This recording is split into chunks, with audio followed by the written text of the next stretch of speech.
तो चीन की अर्थव्यवस्था आप लोग हिलाना चाहते हैं, उनके ऐप्स को डिलीट करके, उनकी झालड़ नहीं खरीद के, उनके खिलौने नहीं खरीद के। बहुत खूब। कहाँ से आइडिया आते हैं आप लोग को ये सब? देखिए, चीन की अगर आपको अर्थव्यवस्था को हिलाना है तो चीन के कंपटीशन में काम करना पड़ेगा। जैसे रेस होती थी स्कूल में, आप बोलो मैं तो रेस का बहिष्कार कर रहा हूं, तो इसका मतलब नहीं कि आप रेस जीत गए, आप डर गए। अमेरिका है ना, जिस देश में मैं बैठा हूं, ये सबसे बड़ा कंज्यूमर मार्केट है दुनिया का, और ऐसा कोई भी देश नहीं है पूरी दुनिया में जो अमेरिका में एक्सपोर्ट नहीं करता। यहां का राष्ट्रवाद फरेब नहीं है। यहां पे जबरदस्ती किसी को बोला नहीं जाता कि अमेरिका पापा इज ग्रेट, नहीं, ठीक है। मगर यहां पे जनता खुद बड़ी राष्ट्रवादी है, चाहे सरकार कोई भी हो। अभी हाल फिलहाल में मैं आपको बता देता हूं जो हो रहा है यहाँ पे। यहाँ की जनता खुद ही सामान नहीं खरीद रही चीन का बना हुआ। जैसे $1 में समझिए साबुदानी आती है, और किसी और देश से आ रही है, वो $1.25 में आ रही है, $1.5 में आ रही है, वो $1.5 की खरीद रहे हैं, मगर मेड इन चाइना का नहीं खरीद रहे। हमारे यहाँ पे क्या है कि बड़े उटपटांग से चुटकुले पैदा किए जाते हैं। जो नेता हैं वो तो जुमले देते हैं, कुछ पत्रकार चुटकुले देते हैं, और आवाम उसके मजे लेती है। मुझे ये समझ नहीं आ रहा कि ओलंपिक्स ऑफ बिजनेस में, ओलंपिक्स ऑफ बिजनेस समझते हैं क्या होता है? ओलंपिक्स ऑफ बिजनेस में आपको पार्टिसिपेट करना पड़ता है, तब देश महान बनता है। चीन 25 साल पहले क्या था, वो कंपटीशन में उतरा, बढ़िया क्वालिटी बनाई, बढ़िया चीजें बनाई, सस्ती बनाई, गवर्नमेंट पॉलिसीज ऐसी थी, वहां का लेबर लॉज ऐसे हैं, तो पूरी दुनिया में उनका सामान बिका। हमारे यहाँ क्या है कि चिंडी चोरी बहुत है, चलता है, एटीट्यूड बहुत है कि चला लेंगे, चलता है। मैं आपको अपने ट्रेड की बता देता हूँ। हमारे ट्रेड में एक तरह का आभूषण बनता है जिसको बोलते हैं कुंदन का काम होता है। वो पहले बीकानेर में हुआ करता था किसी जमाने में, और ये जो आए थे मुगल एम्परर्स, ये उनकी ज्वेलरी थी, वो छोड़ के गए अपनी विरासत यहाँ पे। कुंदन मीने की जवाहरात, किसी भी झोरी से पूछेगा। आपको पता है कुंदन मीने की जो ज्वेलरी चाइना बनाने लग गया था, और इंडिया के जो ज्वेलर बैठे थे आउट ऑफ मार्केट हो गए थे। हमारे ट्रेड में ऐसा कोई पत्थर नहीं है जो चाइना नहीं बनाता। दूसरा, मैं आप लोगों का फरेब जो है राष्ट्रवाद का, उसका भी खुलासा कर देता हूँ।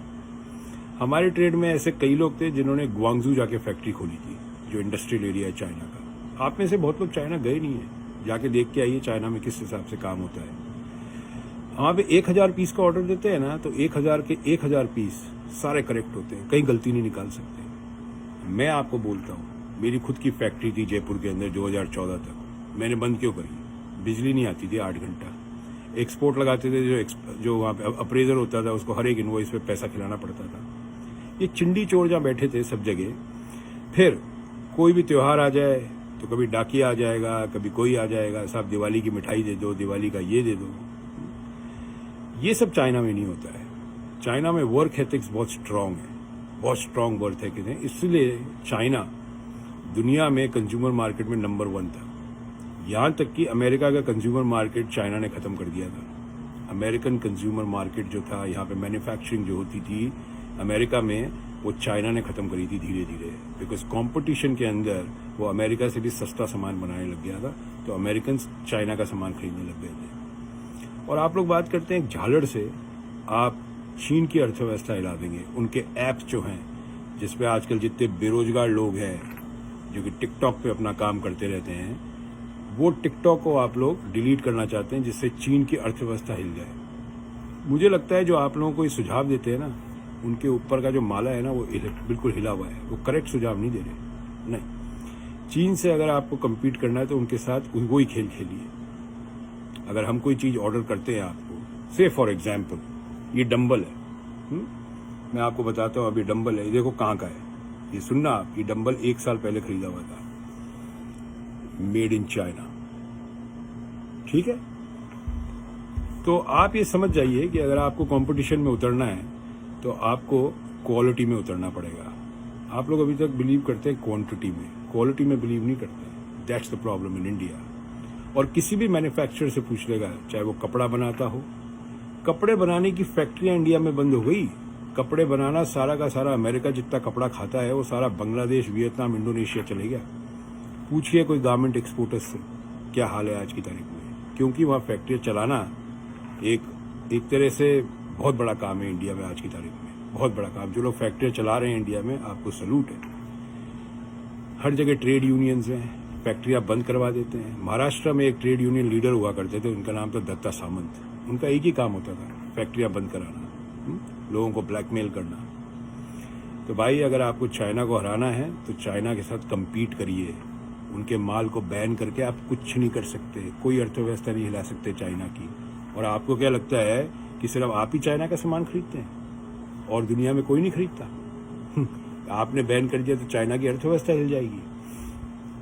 स्क्रू डील है आप लोगों के और आपके नेताओं के, जो आपको इस तरह के सुझाव देते हैं। और जो लोग ये बात करते हैं कि झालड़ नहीं खरीदनी इस दिवाली पे, हर दिवाली पे बात होती है ना, झालड़ नहीं खरीदनी, बड़ी अर्थव्यवस्था हिल जाती है चीन की। थोड़ा समझ का इस्तेमाल करिए, कंपटीशन में उतरिए। कंपटीशन का ज़माना है, कंपटीशन से भागिए मत। समझ में आई?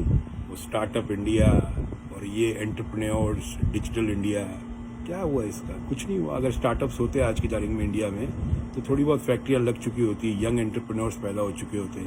आज जो 24 साल 25 साल का लड़का जो रात के 3 बजे लोगों को ज्ञान बांटता रहता है सोशल मीडिया पे, उस रात को 10 बजे सोता है, सुबह अपनी फैक्ट्री चलानी थी उसको। ऐसा कुछ भी नहीं है। मजदूरों का क्या हाल हो चुका है आप ये सोच सकते हैं, ठीक है ना? जहाँ पे मजदूरों का, जहाँ पे एक 10 साल का बच्चा घर के नौकर को छिछी करके बुलाता हो, चुटकी करके बुलाता हो, जिसको इज्जत नहीं है लेबर की, वहाँ पे कभी भी लेबर इतनी सक्षम नहीं हो सकती कि वो चीन जैसी कंट्री से कम्पीट कर सके। और जैसे मैंने कहा, ग्वांगजू जाइए, पता करिए, एयर एशिया की टिकट मिल जाती है $28,000 की, $28,000 की। जाइए, पता करिए, देखिए कैसे फैक्ट्रियाँ चलती है। टाइम, पंक्चुअलिटी अपने देश में कभी हुई नहीं है। चाइना में अगर ऑर्डर देते हैं कि 29 तारीख को डिलीवरी चाहिए तो 29 तारीख को डिलीवरी होती है। इंडिया में नंबर 1 प्रॉब्लम इस पंक्चुअलिटी नहीं है। ना नेता पंक्चुअल है, ना आवाम पंक्चुअल है। हर चीज़ डिले चलती है और एक पुरानी फितरत है। चला लेना भाई साहब, चल जाएगा। जहाँ 800 पीस दिए वहाँ 200 और चला लेना, पीस घुसा देंगे। तो ये बैन करने की और डिलीट करने की ये जो कहानी आप लोगों ने डाली है, इससे बाहर निकलिए और कंपटीशन में उतरिए। इतनी बड़ी आईटी इंडस्ट्री है, खुद के ऐप नहीं बना सकते आप, खुद का फेसबुक नहीं बना सकते, खुद का ट्विटर नहीं बना सकते। और गजब की बात यह है, ट्विटर कंपनी में और फेसबुक में सबसे ज़्यादा आज की तारीख में इंडियंस काम कर रहे हैं अमेरिका में। और इंडिया में बैठ के वो लोग ट्विटर और फेसबुक जैसी चीज़ नहीं बना पा रहे। यहाँ तक कि जो आपकी एक कंपनी थी फ्लिपकार्ट, जो उसमें बंसल ब्रदर्स थे, वो भी अमेजोन में काम करते थे। वो यहाँ से सीख के आए जब उन्होंने फ्लिपकार्ट डाला था वहाँ पे। समझ में आई आपको बात? इसके आगे कहानी क्या है? अभी भी अमेजोन इंडिया कंपटीशन दे रहा है। अमेजोन इंडिया ने कितनी कंपनियां खरीदी वहाँ पे, आप लोगों को पता भी नहीं है आज तक। कंपटीशन करिए, भागिए मत। जय हिंद, भारत माता की जय।